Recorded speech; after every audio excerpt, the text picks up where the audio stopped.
بسم اللہ الرحمن الرحیم۔ السلام علیکم ناظرین، ایک بار پھر سے آپ سب کو ہماری چینل پہ خوش آمدید کہتے ہیں۔ بہادر شاہ ظفر مغلیہ سلطنت کے آخری مغل بادشاہ تھے۔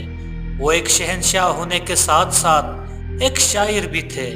ان کی غزل لگتا نہیں ہے دل میرے اجڑے دیار میں، شاید ہی کوئی نہ جانتا ہو۔ آئیے بات کرتے ہیں بہادر شاہ ظفر کی زندگی اور ان کے عبرتناک موت کے حوالے سے۔ بہادر شاہ ظفر کی پیدائش 24 اکتوبر 1775 عیسوی کو دلہی میں واقع لال قلعہ میں ہوئی۔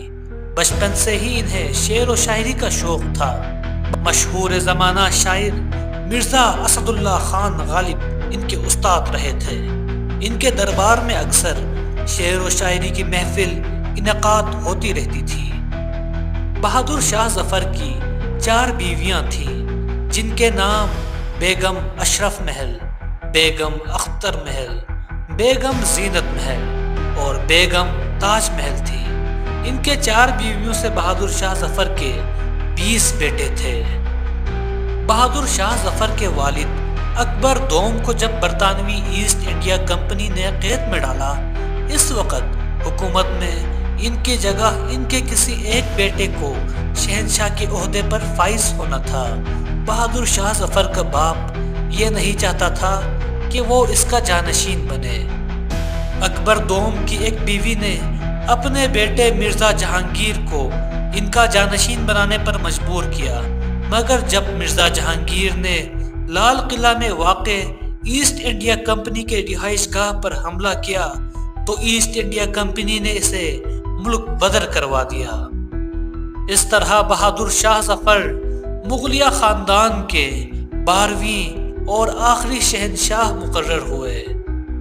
جب بہادر شاہ ظفر مغل شہنشاہ بنے، اس وقت مغل حکومت صرف دلہی تک محدود ہو گئی تھی۔ بر صغیر میں مراٹھا حکومت میں توسیع دیکھنے کو مل رہی تھی، اور جن جگہوں پر مراٹھا سلطنت قابض نہیں تھی، ان جگہوں کی آزاد ریاست کی حیثیت سے حکومت قائم تھی۔ دوسری طرف ایسٹ انڈیا کمپنی بھی وقت کے ساتھ ساتھ بر صغیر میں اپنا قدم مضبوطی سے جمانے میں کامیاب ہوتا جا رہا تھا۔ یوں ایسٹ انڈیا کمپنی کو دلہی سے ٹیکس جمع کرنے کی اجازت مل گئی تاکہ وہ فوجی اخراجات کو برقرار رکھ سکیں۔ بہادر شاہ ظفر کی حکومتی معاملات میں کم دلچسپی کی وجہ سے سلطنت کا خاتمہ اور بھی آسان ہوتا جا رہا تھا۔ 1857 میں دلہی کے محاصرے کے دوران جب برطانویوں کی فتح یقینی ہو گئی تو بہادر شاہ ظفر نے دلہی کے مضافات میں واقع ہمایوں کے مقبرے میں پناہ لی۔ کمپنی کی افواج، جن کی قیادت میجر ولیم ہڈسن کر رہے تھے، انہوں نے مقبرے کو گھیر لیا اور 20 ستمبر 1857 کو بہادر شاہ ظفر کو گرفتار کر لیا۔ اگلے دن ہڈسن نے اپنے اختیار کے تحت بہادر شاہ ظفر کے بیٹوں مرزا مغل اور مرزا خضر سلطان اور پوتے مرزا ابو بخت کو خونی دروازے کے قریب دلہی گیٹ پر گولی مار دی اور دلہی پر قبضے کا اعلان کر دیا۔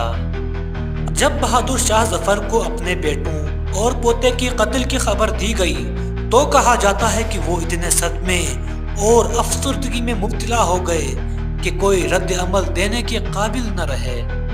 بعد ازاں اکتوبر 1858 عیسوی میں بہادر شاہ ظفر کو ملک بدر کروا کر رنگون میں قید کر دیا گیا۔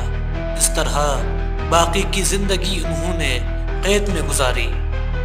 دوران قید وہ شعر و شاعری لکھتے اور اپنے دکھ، غم اور اپنے اوپر ہونے والے مظالم کو بیان کرتے۔ ان کی مظلومیت کا سب سے زیادہ احساس ان کے اس شعر سے ظاہر ہوتا ہے جس میں وہ لکھتے ہیں: کتنا ہے بد نصیب ظفر دفن کے لیے، 2 گز زمیں بھی نہ ملی کوئی یار میں۔ اس شعر میں وہ اپنے آپ کو اس قدر مظلوم ٹھہراتے ہیں کہ جس جگہ ان کی ولادت ہوئی، جو جگہ اس کے لیے سب سے زیادہ محبوب تھی، اس جگہ ان کو تھوڑی سی بھی زمین دفن ہونے کے لیے نہ ملی۔ تقریباً 4 سال قید میں گزارنے کے بعد ان کی موت واقع ہوئی اور اس طرح مغلیہ سلطنت کا مکمل طور پر خاتمہ ہوا۔